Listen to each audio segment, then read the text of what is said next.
ಎಲ್ಲ ಮಾಧ್ಯಮ ಸ್ನೇಹಿತರೆ, ಕ್ಷಮಿಸಬೇಕು. ಸುಮಾರು 3:15 ಗಂಟೆ 4 ಗಂಟೆ ಆಯಿತು ಕ್ಯಾಬಿನೆಟ್ಟು. ತಾವೆಲ್ಲ ಕಾಯ್ಕೊಂಡಿದ್ದೀರಿ, ಕ್ಷಮಿಸಬೇಕು. ನಾನು ಈಗಾಗಲೇ ಹಿಂದೆ ಹೇಳ್ದಂಗೆ ಜನರ ಸಮಸ್ಯೆ ಆಲಿಸಲು ಒಂದು ಹೊಸ ಇಲಾಖೆಯನ್ನು ಪ್ರಾರಂಭ ಮಾಡ್ತಾ ಇದ್ದೇವೆ. ಒಬ್ಬ ಮಂತ್ರಿಗೆ ಆ ಇಲಾಖೆಯ ಜವಾಬ್ದಾರಿಯನ್ನು ಕೂಡ ವಹಿಸ್ತಾ ಇದ್ದೇನೆ. ಅದು ಪ್ರಜಾಸೇವೆ ಇಲಾಖೆ ಅಂಥೇಳಿ ಅದಕ್ಕೆ ಕರೀತಾ ಇದ್ದೇವೆ. ಯಾರದೇ ಗ್ರೀವೆನ್ಸಸ್ ಇರಲಿ, ಜನರ ಸಮಸ್ಯೆ ಇರಲಿ,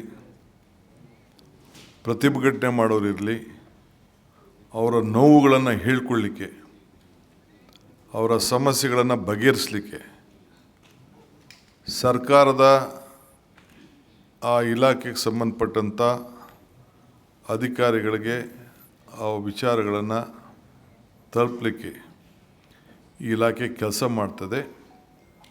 ಇಲಾಖೆಗೆ ಸೂಕ್ತವಾದಂಥ ಅಧಿಕಾರಿಗಳು ಕೂಡ, ಒಬ್ಬ IAS ಅಧಿಕಾರಿ ಕೂಡ ಇದಕ್ಕೆ ಅವರಿಗೆ ಸೆಕ್ರೆಟರಿಯಾಗಿ ನೇಮಕವನ್ನು ನಾವು ಮಾಡ್ತಾ ಇದ್ದೇವೆ. ಈ ತೀರ್ಮಾನವನ್ನು ಇವತ್ತು ನಾವು ತೆಗೆದುಕೊಂಡಿದ್ದೇವೆ. ಎಲ್ಲೇ ಪ್ರೊಟೆಸ್ಟ್ಗಳು ನಡೀತಾ ಇರಲಿ, ಅಪ್ಲಿಕೇಶನ್ನ ರಿಸೀವ್ ಮಾಡಿಕೊಂಡು ಇದನ್ನು ಕಾನೂನುಬದ್ಧವಾಗಿ ಸಹಾಯ ಮಾಡೋದಾದರೆ ನಾವು ಪ್ರೋಸೆಸ್ ಮಾಡ್ತೇವೆ ಮತ್ತು ಆ ಸಂಬಂಧಪಟ್ಟಂಥ ಮಂತ್ರಿಗೆ ಅದನ್ನು ತಲುಪೋ ರೀತಿಯಲ್ಲಿ, ಇಲ್ಲ ಜಿಲ್ಲಾ ಮಿನಿಸ್ಟ್ರು ರಿಸೀವ್ ಮಾಡ್ಕೋಬೋದು, ಇಲ್ಲ ಜಿಲ್ಲಾಧಿಕಾರಿಗಳು ಮಾಡ್ಕೊಳ್ಬೋದು, ಇಲ್ಲ ಯಾವುದೇ ಅಧಿಕಾರ ಮಾಡಿದ್ರು ಕೂಡ ಅಲ್ಟಿಮೇಟ್ಲಿ ಆ ಇಲಾಖೆಯಿಂದ ಪ್ರೋಸೆಸ್ ಆಗುವಂಥ ವ್ಯವಸ್ಥೆನ ನಾವು ಮಾಡ್ತೀವಿ. ಆಮೇಲೆ ಪ್ರತಿ ಡಿಸ್ಟಿಕ್ ಮಿನಿಸ್ಟ್ರು ಕಂಪಲ್ಸರಿ 2 ದಿನ 2 ಅಸೆಂಬ್ಲಿ ಕಾನ್ಸ್ಟಿಟ್ಯೂನ್ಸಿಗೆ ಹೋಗಿ ಈ ಒಂದು ಪ್ರಜಾಸೇವೆಯ ಅಭಿಯಾನವನ್ನು ಅವರು ಕಂಪಲ್ಸರಿ ಮಾಡಲೇಬೇಕು. ತಿಂಗಳಿಗೆ 2 ದಿನ, ಮೊದಲನೇ ಶನಿವಾರ, 3ನೇ ಶನಿವಾರ, first Saturday of the month R third Saturday of the month. ರಜಾ ಇತ್ತು ಅಂತಂದರೆ ಅದು ಹಿಂದಿನ ದಿನ ಅವರು ಹೋಗ್ತಾರೆ, ಅಕಸ್ಮಾತ್ ಏನಾದ್ರು ಗೌರ್ಮೆಂಟ್ ರಜಾ ಇತ್ತು ಅಂತಂದರೆ. ಸೊ ಎಲ್ಲ ಮಂತ್ರಿಗಳು ಕೂಡ, ಆ ಶಾಸಕರು ಯಾರು ಆ ಜಿಲ್ಲೆ ಆ ಕ್ಷೇತ್ರದ ಶಾಸಕರು ಇರ್ತಾರೆ, ಅವ್ರನ್ನ ಇಟ್ಕೊಂಡು ಸೊ ಅಲ್ಲಿ ಹೋಗಿ ಈ ಒಂದು ಜನರ ಸಮಸ್ಯೆಗಳನ್ನು ಸ್ಪಂದಿಸಲಿಕ್ಕೆ ಆ ಪ್ರಜಾಸೇವೆ ಅಭಿಯಾನವನ್ನು ಮಾಡ್ತಾರೆ. ಎಲ್ಲ ಇಲಾಖೆಯ ಕೌಂಟ್ರುಗಳು ಕೂಡ ಅಲ್ಲಿರ್ತದೆ. ಆ ಜಿಲ್ಲೆಗೆ ಸಂಬಂಧಪಟ್ಟಂಥ ಎಲ್ಲ ಅಧಿಕಾರಿಗಳು ಕೂಡ ಅಲ್ಲಿರಬೇಕು. ಏನೇನು ಅವ್ರದ್ದು ಗ್ರೀವೆನ್ಸಸ್ ಇದೆ ಮೊದಲೇ ಅವ್ರಿಗೆ ಜನರಿಗೆ ಆ ಮಂತ್ರಿ ಹೋಗೋದನ್ನು ನಾವು ತಿಳಿಸ್ತೇವೆ, ದಿನಾಂಕವನ್ನು ತಿಳಿಸ್ತೇವೆ. ಅಪ್ಲಿಕೇಶನ್ ಕೂಡ ಆ ತಾಲೂಕುಗಳಲ್ಲಿ ಏನು ಆ ತಾಲೂಕಲ್ಲಿ ಅಪ್ಲಿಕೇಶನ್ಸ್ ಇದೆ, ಆ ಅಪ್ಲಿಕೇಶನ್ಸ್ನ ಫಾರ್ಮನ್ನು ಕೂಡ ನಾವು ಮುಂಚಿತವಾಗಿ ಅವ್ರಿಗೆ ತಲುಪಿಸೋವಂಥ ಕೆಲಸ ಮಾಡ್ತೇವೆ. ಬಂದು ಅವರು ಫಿಲಪ್ ಮಾಡಿಬಿಟ್ಟು ತಂದು ಆ ಕೌಂಟ್ರುಗಳಿಗೆ ಅವರೇ ಕೊಡ್ಬೋದು. ಅದನ್ನು ಯಾವ ರೀತಿ ಮಂತ್ರಿಗಳಿಗೂ ಕೊಡ್ಬೋದು, ಶಾಸಕರಿಗೂ ಕೊಡ್ಬೋದು, ಆ ವ್ಯವಸ್ಥೆ ಕೂಡ ನಾವು ಮಾಡ್ತೇವೆ. ಆದಷ್ಟು ಜನ ಬೆಂಗಳೂರು ಬಂದು ಇಲ್ಲಿ ಬಂದು ಕಾಯ್ಕೊಂಡಿದ್ದು ಕೊಡೋದು ಬದಲು, ಅವ್ರ ಸಮಸ್ಯೆಗಳನ್ನು ಹೇಳ್ಕೊಳ್ಳೋದು ಬದಲು ಸರ್ಕಾರನೇ ಅವ್ರ ಮನೆ ಬಾಗಿಲಿಗೆ ಹೋಗಬೇಕು. ನಮ್ಮ ಉದ್ದೇಶ ಎಲ್ಲ ಡಿಸ್ಟ್ರಿಕ್ಟ್ ಮಿನಿಸ್ಟ್ರು ಕಂಪಲ್ಸರಿ ತಿಂಗಳಿಗೆ 2 ದಿನ ಪ್ರತಿ ವಿಧಾನಸಭಾ ಕ್ಷೇತ್ರನೂ ಅವ್ರ ಜಿಲ್ಲೆಗೆ ಏನು ವಹಿಸಿರ್ತೀವಿ ಅವರು ಕಂಪಲ್ಸರಿ ಅವ್ರು ಹೋಗಲೇಬೇಕಾಗ್ತದೆ. ನಾನು ಕೆಲವು ತಾಲೂಕುಗಳಿಗೆ ಆ ರೀತಿ ಪ್ರವಾಸವನ್ನು ಕೂಡ ನಾನು ಕೂಡ ಒಂದೊಂದು ದಿನ ಮಧ್ಯದಲ್ಲಿ ನಾನು ಮಾಡ್ತೇನೆ. This is number 1.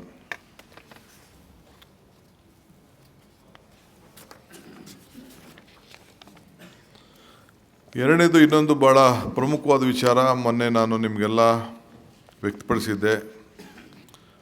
Privatisation of power ಬಗ್ಗೆ, ಒಂದು ದೊಡ್ಡ ಪ್ಯಾರಲಲ್ ಡಿಸ್ಟ್ರಿಬ್ಯೂಷನ್ ಬಗ್ಗೆ ಈಗಾಗಲೇ ಟಾಟಾರವರು ಅರ್ಜಿ ಹಾಕ್ಕೊಂಡಿದ್ದಾರೆ. ಸೊ ನಾಳೆ KRC ಅವರು ಫೈನಲ್ಲು ಕರೆದುಕೊಂಡಿದ್ದಾರೆ ಏನು ಡಿಸಿಷನ್ ತಗೋಬೇಕು ಅಂತ.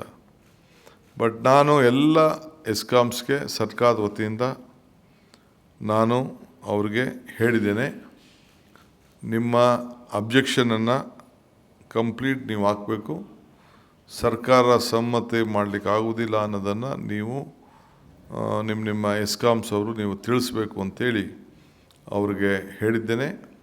ಹಿಂದೆ BJP ಇದ್ದಂಥ ಸಂದರ್ಭದಲ್ಲಿ ಭಾಳ ಹಿಂದೆ ಇದಕ್ಕೆ ಲೈಸೆನ್ಸ್ ಹಾಕ್ಕೊಳ್ಳಿಕ್ಕೆ ಒಂದು ಅವಕಾಶವನ್ನು ಕೊಟ್ಟಿತ್ತು. ಆ ಪ್ರಕಾರ ಅವರು ಹಾಕಿದ್ದಾರೆ. ಸರ್ಕಾರದ ಅಭಿಪ್ರಾಯನ ನಾವೆಲ್ಲ ಎಸ್ಕಾಮ್ಸ್ಗೆ ತಿಳಿಸಿದ್ದೇವೆ. KRC ಅವರು ನಾಳೆ ಐ ಥಿಂಕ್ ನಾಳೆನೋ ನಾಳಿದ್ದೋ ಏನೋ ಇದೆ, ಅವರು ತೀರ್ಮಾನವನ್ನು ಅವ್ರು ಏನು ಬೇಕೋ ಅವ್ರಿಗೆ ಬಿಟ್ಟಿದ್ದೇನೆ. ಬಟ್ ನಮ್ಮ ಸರ್ಕಾರದ ಒಪಿನಿಯನ್ನ ನಮ್ಮ ಎಸ್ಕಾಮ್ಸ್ ಯಾರಿಗೆ ಅವರು ಅಪ್ಲಿಕೇಶನ್ ಹಾಕ್ಕೊಟ್ಟಿದ್ದಾರೆ ಅವ್ರಿಗೇನು ಒಪಿನಿಯನ್, ನಮ್ಮ ಸರ್ಕಾರದ ಒಪಿನಿಯನ್ನ ನಾನು ತಿಳಿಸಿದ್ದೇನೆ.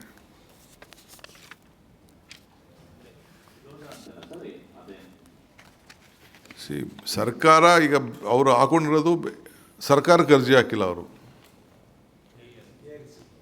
ಅವರು KRC ಹಾಕಿದ್ದಾರೆ. KRC ಅವರು ಎಸ್ಕಾಮ್ಗಳಿಗೆ ಕೇಳಿದ್ದಾರೆ. ಎಸ್ಕಾಮ್ ಅವರು ಅವ್ರ ಅಭಿಪ್ರಾಯ ತಿಳಿಸಿ ನನ್ನ ಹತ್ರ ಬಂದಿದ್ದರೆ ನಾನು ಹೇಳ್ತಿದ್ದೆ ಅವ್ರಿಗೆ. ಅವ್ರು ನನಗೆ ಗೌರ್ಮೆಂಟ್ಗೆ ಬಂದು ಅವರು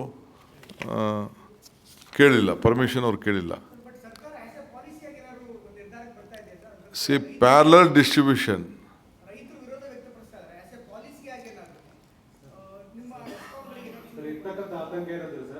ಬೇರೆ ರಾಜ್ಯಗಳಿಗೆ ಹೋಲಿಸಿದ್ರೆ ನಮ್ಮ ರಾಜ್ಯದಲ್ಲಿ ರೈತರಿಗೆ ವಿದ್ಯುತ್ ಕೊಡ್ತಾ ಇದ್ದೀರಾ, ಗ್ರಾಹಕರಿಗೆ ಕೊಡ್ತಾ ಇದ್ದೀರಾ, ಹೀಗಿದ್ದಾಗ ನೇರವಾಗಿ ಜನರಿಗೆ ಸಮಸ್ಯೆ. ಈಗ ನಾನು ಅದಕ್ಕೆ ಯಾವುದಕ್ಕೂ ಉತ್ತರ ಈಗ ಹೇಳಕ್ಕೆ ತಯಾರಿಲ್ಲ. I am telling you the policy. ನಾನು ಬೇರೆ ಸಂದರ್ಭದಲ್ಲಿ ನಾನು ಉತ್ತರ ಕೊಡ್ತೀನಿ ನಿಮಗೆ. ಈಗ ನಾನು ಸರ್ಕಾರಕ್ಕೆ ಅವರೇನು ನನಗೇನು ಅರ್ಜಿ ಕೊಟ್ಟಿಲ್ಲ, KRC ಕೊಟ್ಟಿದ್ದಾರೆ. KRC ಅವರು ನಮ್ಮವ್ರಿಗೆ ನಿಮ್ಮದು ಒಪಿನಿಯನ್ ಏನು ಅಂತ ನಮ್ಮ ಎಸ್ಕಾಮ್ಗಳು ಕೇಳಿದ್ದಾರೆ. ಎಸ್ಕಾಮ್ ಅವರು ಕೇಳಿದ್ದಾರೆ.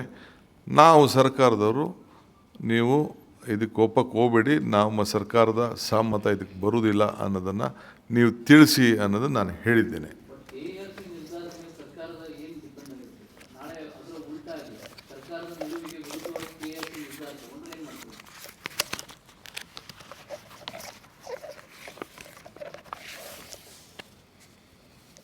ಓಕೆ, ಆಮೇಲೆ OCCC ಸಂಬಂಧಪಟ್ಟಂತೆ ಸುಪ್ರೀಂ ಕೋರ್ಟ್ ಜಡ್ಜ್ಮೆಂಟ್ ಇದ್ದದ್ದು ತಮಗೆಲ್ಲ ಗೊತ್ತಿತ್ತು.